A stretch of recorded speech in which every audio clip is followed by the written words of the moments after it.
मित्रांनो, तर आमची लक्ष्मीची तयारी चालू आहे. ऑलरेडी सगळा स्वयंपाक झालेला आहेच. हे बनवलेले आहेत गुलाबजाम.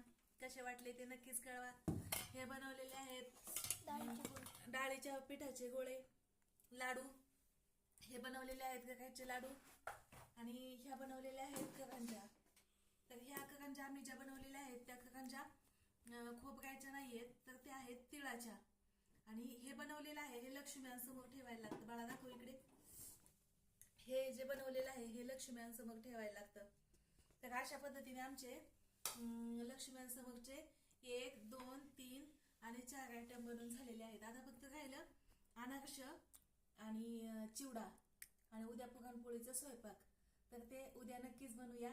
तर या तुम्ही सगळेजण करंज्या खायला, लाडू खायला आणि हे खायला, गुलाबजाम खायला.